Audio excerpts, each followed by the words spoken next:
into new depths.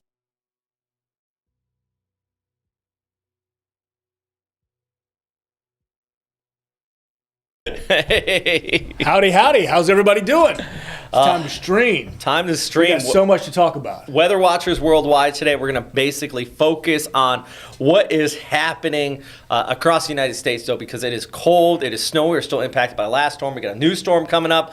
I'm meteorologist Robert Speta. There's our chief meteorologist, Lewis Turner. What's happening? Good to see you guys. There's a saying back in the Carolinas, all right, where they had a good bit of snow and some ice. But the saying is, if the snow hasn't melted or the ice hasn't melted within 2 days, it's just waiting for more. Oh.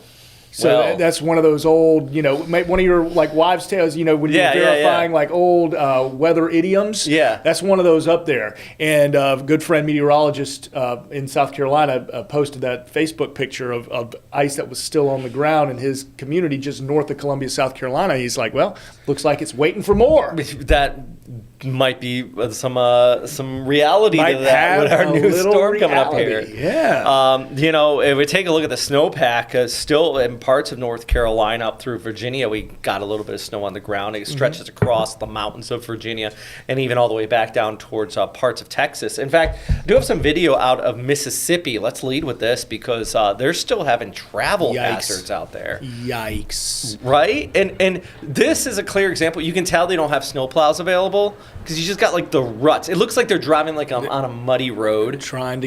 Those truckers trying to find the ruts and having to go extra slow. So 2 types of traffic videos.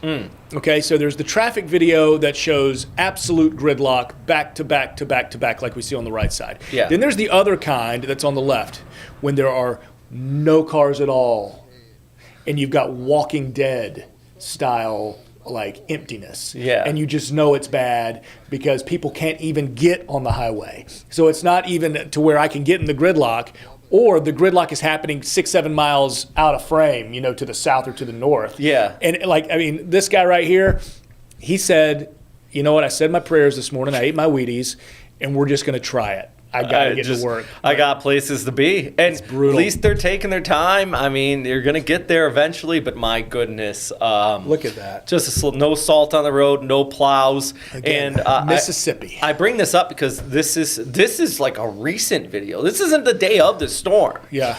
This is from yesterday afternoon, and this morning got reports still, this is right on I-44, major road. Yeah. And there's still got trees down, roads backed up. Let's come back to our graphics here. Trees down, roads backed up, all of that in this area. Also, just so you know, I am on Max. That is Max 1, Max 4. So we can show up our normal graphics. But here you go. This is just looking ahead in the Saturday. I mean, you got temperatures into the 50s there. This is that snowfall, though, across the area. So what are we going to talk about? Oh, well, today, mention that past storm real fast.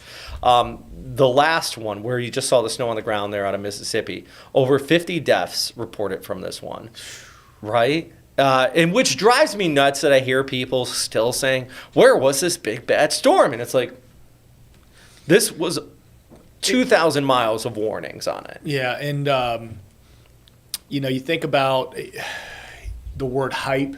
And we are always extra careful not to do that, But when we say dangerous temperatures or crippling temperatures, some people will scoff at that. But the people that do, when we mention dangerous temperatures, like we are going to have Sunday morning and into Monday morning, dangerous temperatures. Think about those who don't have access to heat. I mean, think about those who are unhoused or exposed to hours and hours in temperatures like this with no shelter. I mean, this becomes deadly, and why heating centers around towns are so important. But yeah, we're going to get into a situation where it's no hype, it's just the truth. Sunday morning's temperatures would be life-threatening for someone who does not have access to shelter or heat. And so we got to check in on our neighbors who may be going without and make sure they're getting the resources they need. And, not just people going without, but there might also be the potential of widespread power outages. There you go. Well, we're already seeing that up to the north. I'm not so worried about Jacksonville getting our power out. But, up towards the north. And if you get this, especially along the coast where this next storm is going to be developing, you're going to be talking about people sitting in the cold. So there's just all sorts of impacts. And, on the note of power outages, I want to share this graphic because this is kind of interesting. We're talking about that freezing rain on power lines. We always talk about the power lines being weighted down. But this is something I never really thought about. But also, like power lines around are meant to be kind of aerodynamic so the wind goes around it. But when ice accumulates, it almost creates a bit of a sail. Yeah. So if you get this wind, and especially in this next storm, we're getting some windy conditions along the coast, you could be looking at power outages and maybe those spots that still have a little bit of ice on them. So wind resistance. Complex. Think about how ice, the typical icicle shape, how ice would form is the term is accretion, how it steadily builds on itself. It doesn't build like the ice cube in your freezer. The rain comes down, or the freezing rain will solidify on the ice as it drips slowly down, and then you get the teardrop shape, which provides wind resistance, and thusly, you not only have to deal with the weight, but the wind blowing those power lines down, which we saw a great deal of. The same thing applies to trees, branches, which can also take out power and be damaging. That we saw with this past ice storm. So let's talk about the next ice storm. A lot different. Yes. Freezing rain, not going to be a big issue with the next one.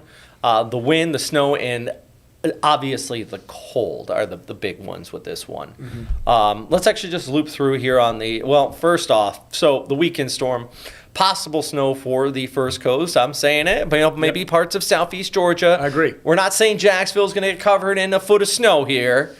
This is not 1989 all over again, but maybe some flurries along our coastal areas. But the real bad stuff is going to be along the coastal Carolinas out there. Yeah, there's a lot to kind of talk about with this. Dynamics, wind direction, what we would call fetch over the relatively warmer ocean water. How the coast would have a better chance of seeing some flurries. Again, timing is going to be very important because it's really looking like Saturday night, maybe even late night Saturday night while most would be sleeping, so would you even see it? But look at a couple of different things here with this particular chart, and I'm assuming this is the European model. Yeah. Okay, so European model has consistently been showing that line of snow butting up right against our beach in what could be an ocean effect snow event. We've talked about the science behind a Gulf snow or a lake effect snow, essentially the same sort of setup. What we're going to have is sort of the perfect timing of wind direction and that cold air moving back and over towards the beaches. And it's interesting geography, topography, the cutout, almost the bight, as other countries would call the bay, the big kind of Gulf bend that runs from Charleston to Daytona, how the coastline kind of cuts in a little bit. Yeah. So wind direction kind of changes for like Glenn County. A north wind for Glenn doesn't necessarily fetch a lot of water up and over like it would, say, for maybe Duval or St. Johns County. You know what I mean? So what we're going to need to see is how the isobars are lining up there. That's generally how your winds flow. They're going to generally flow without any other friction with parallel to those isobars. It's going to be a very limited time as that low boogies away because ultimately those winds are going to kind of come back out of the northwest and west. And now you no longer have the fetch over the ocean. Right? But it's going to be that brief period of time where we are getting maybe a northeast to north wind that we get a little bit of that cold air overrunning and pushing some of that potential snowflake action onto the beaches. And that would just be, just a little flurries. I don't think we wouldn't see accumulations. It would be enough where if you are unfortunate enough to be standing at the beach around midnight, you'd be like, okay, I think there's some flurries coming down. This would be Saturday night. Technically Sunday morning midnight, but the late night, Saturday night, early wee hours of Sunday morning. Which we're going to come back to that in a second, just about all the cold temperatures.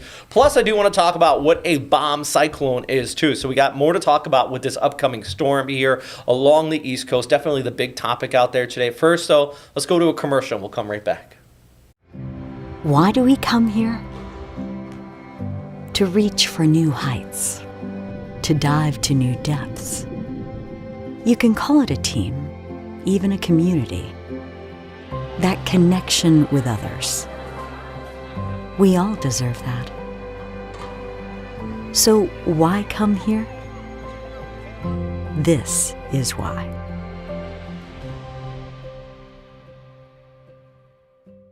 Swing into luxury, where golf and community come home. Located in St. John's, Florida, Stillwater is a premier 55-plus active adult community where golf is in your backyard. This bundled golf course community features a championship 18-hole course, top tracer practice facility, and resort-style amenities. Whether perfecting your swing or connecting with neighbors, Stillwater offers the perfect blend of relaxation and recreation. Live where every day feels like a getaway. Maybe you're new to all this streaming, OTT, on-demand stuff. You need a trusted news and weather source, and we've got you with First Coast News Plus. That's some pretty serious cold. Get your most accurate forecast, your weather impact alerts, Heavy law enforcement presence, extended breaking news coverage, and that breaking news right now out of Camden County, Georgia. and exclusive specials, all on your schedule. So download First Coast News Plus and start watching for free. Welcome Yes. back. All right, let's talk about what a bomb cyclone is. Yeah, that's a scary term, right? A very catchy term, but bombogenesis, when a cyclone, that's a scary word too for the for the untrained. Just like a cyclone? Yeah, Yeah. just cyclone. All we're referring to when we talk about cyclone is cyclonic flow around an area of low pressure, which is just basically means you're getting a low pressure center with counterclockwise flow. That is cyclonic. We also have something called anticyclonic or an anticyclone, which would be high pressure. So let's take the fear out of that word. It is big and scary, and we do usually use that word in terms of a big bad storm. And then bombing out, Yes. talking about a really quick drop in pressure. That means it's bombing out. And there's a technical definition. If you go Okay. to the American Meteorological Society, there's a dictionary where, like, you these are weather words. Yep. It's 24 millibars in 24 hours. Yes. If it's 20 millibars in 24 hours, guess what? It's not a bomb cyclone. Most low pressure areas, your classic ones will be like 10 to 15 millibars when they are strengthening. So this happens though typically when you get it over the warm waters. You got that big cold air up to the north, warm air pushing it. It just the conditions are in place for that pressure to drop really fast, and thus you can get a deepening storm with a very tight pressure gradient off of it. And here's the timing of this one here. Friday, it's going to actually pass over the first coast in Jacksonville and then really start to bottom out. And we could get a pressure down to 960 millibars. I think that's possible. Some of the models are really kind of showing that out here, Lou. Which, if you were, and it's apples, oranges, it's not apples to apples, because you're talking about something that's driven by cold. You're talking about something driven generally frontally speaking, squeezing pressure gradients as opposed to a tropical system. Yeah. But if you were to look at something that was a 960 millibar low in the hurricane season, Yeah. you're talking about a potential major hurricane. Yeah. Very, very strong deep low in essence. And so with that, it's going to have the power to pull in a lot of cold air and wrapping around moisture, meaning it doesn't have a lot of room between where it's going to be oriented and the Gulf Stream and then over towards the coast. But there's a ton of moisture on the other side to the east. And the way that counterclockwise flow happens around, you call that wraparound moisture, pulling moisture around and then back onto the East Coast. And then with that, of course, the cold air, which I can't stress this enough. It's coming from like northern Canada. Yeah. We're calling this it's Siberian Express here, but I guess you could technically say it's coming from the polar regions, the Siberia there, pushing across, which, by the way, where that cold air is originating, and I didn't have time to make the graphic for this because we're worldwide, Weather Watch is worldwide. There are temperatures in Siberia where this it's crossing the pole and going over to Canada where this air is coming from, which is around minus 50 to minus 60 today. That's in a weather world. We're talking about low pressure. They have like a 1055 millibar high pressure, which is absurd. Yeah, the other end of the spectrum. The other end. So big. So when you get cold air like that in the poles, it has to go somewhere eventually. It doesn't just sit there. It tries to flow out. And what's happened is that's gone over to Canada, and then from there we're getting this reinforced kind of lows pulling it south, and then eventually we get it here, and boy, it is going to get frigid out here. And I mean, look at these. This is for Jacksonville. Our low temperatures from Saturday, Sunday, and into Monday here. Yeah, record lows. So we're going to have back-to-back days in the low 20s, back-to-back days of breaking previous records. So, yeah, absolutely frigid. And that tells part of the story. You know, other part of the story will be the wind chills, especially Sunday. I mean, with the proximity still of that low pressure system, we're still talking about tight pressure gradients, which means very breezy, especially as you're waking up Sunday morning.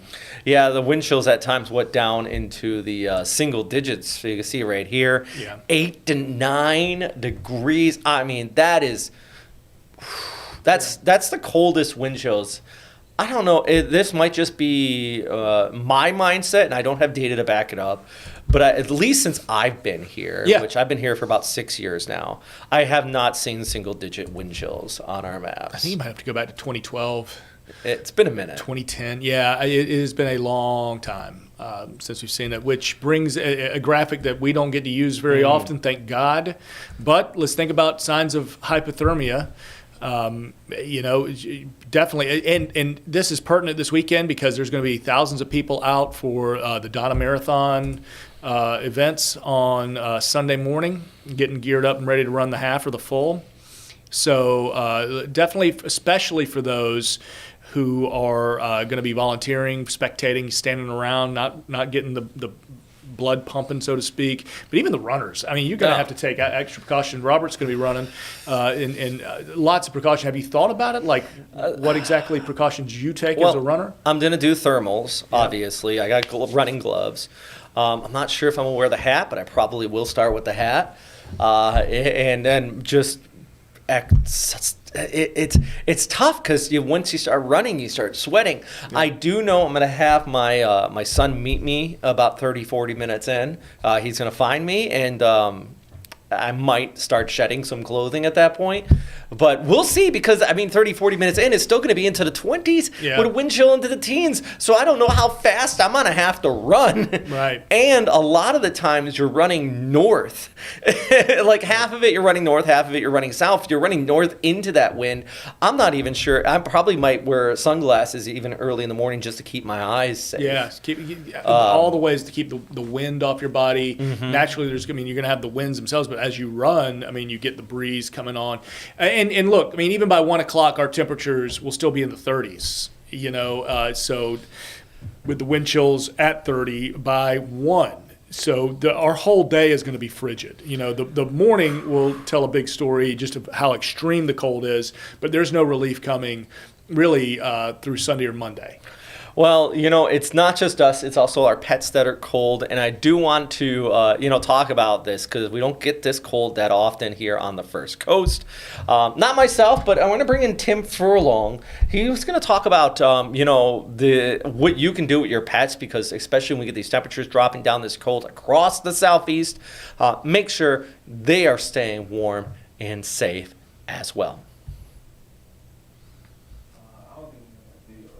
All right, never mind. We're not going to go to that video. Okay. All right. Well, let's keep talking. What was the gist? The gist was, make sure you don't leave them outside too long. Some of those dogs that are not designed for the cold, and he was kind of going through and listing it out. So, for example, like your Siberian Husky. They'll be okay. Right. But like your French poodle, not built for this. It's not or the dogs that just don't have fur on them, like your pug. Yeah. The short hairs. Yeah. And another thing, I've have heard, and it's a great reminder, if they are outside dogs and maybe they are built for the cold, I'd still say have a warm place for them to be. But keep in mind, if their water dish, that thing's going to freeze, and now they're not going to have fresh drinking water. So if they're going to extend, that can make them sick or worse. So make sure, they're drinking water. And this applies to livestock. This applies to any agriculture, any kind of animals that you're going to have outside. Perhaps they'll be fine, but the water supply, if it's in a trough or dish or bowl, that's going to freeze solid. Yeah. So make sure that's broken up, thawed out. You got them fresh drinking water throughout the day as well. There we go. I guess we didn't have to toss to Tim. All right, so let's we're gonna go to a commercial break. In the final block, the final section here, I got some fun stuff to talk about. Real quick, I want to touch in on Artemis. Got a game for Lou here, and love it. We're if we have time, maybe we'll throw to a fun video. So we'll be right back. Why do we come here? To reach for new heights, to dive to new depths. You can call it a team, even a community. That connection with others. We all deserve that. So why come here? This is why.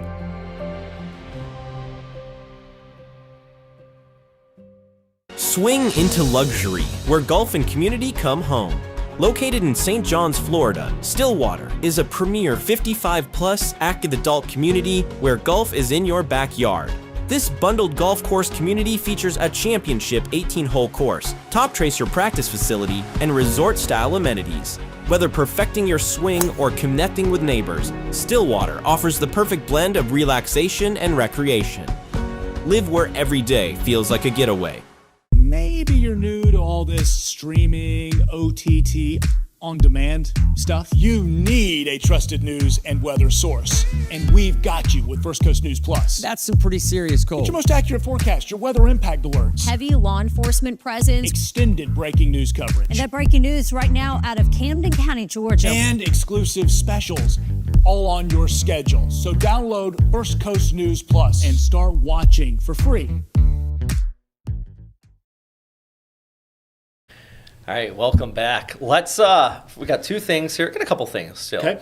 First, I want to remind everybody we are a week out from Artemis 2. Lou, you getting excited? I'm pumped. I'm I hope pumped. it happens. A lot can happen, and we're just going to say it's happening. And we're going February 6th, 9:40 p.m. It's going to be cold. We know that. But yeah, going to be interesting. So we're going to have humans going up and around the moon. Around the moon, the fastest humans in history. I thought that was a fun little tidbit on it. So when they do their lunar, their lunar pass, they will speed up to the fastest humans ever, which is kind of neat. Then I didn't know that. That's cool. and then they're going to do everything, all the preps, all the stuff outside of landing on the moon, which of course Artemis 3 will do. We're excited. This weekend, we have a wet dress rehearsal. That is basically when they fuel up the rockets and then unfuel it. If there's any issues there, the cold might impact it, then it might get delayed. There's a lot of mights, there's a lot of maybes. And the launch window opens at this time, but it doesn't mean it will exactly launch at that time, but fingers crossed.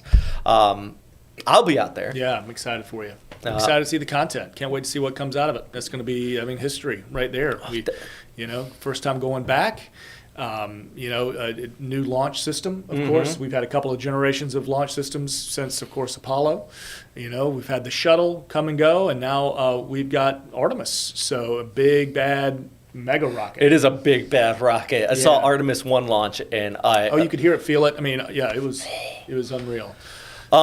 All right, so speaking of the future. Okay, AI. So if you watched this yesterday, you might have seen some of these photos. I put some new ones in here. Okay. So in the age of AI, it's becoming harder and harder to tell what is real and what is fake. So I've been putting our meteorologist here at First Coast News to the test to see if they can see offhand if these images are real or fake. Okay. Some of them are tricky. Some of them are easy. You can play along at home as well. All right, Lou, what do you think about this one? Real or is it AI slop? It's AI slop.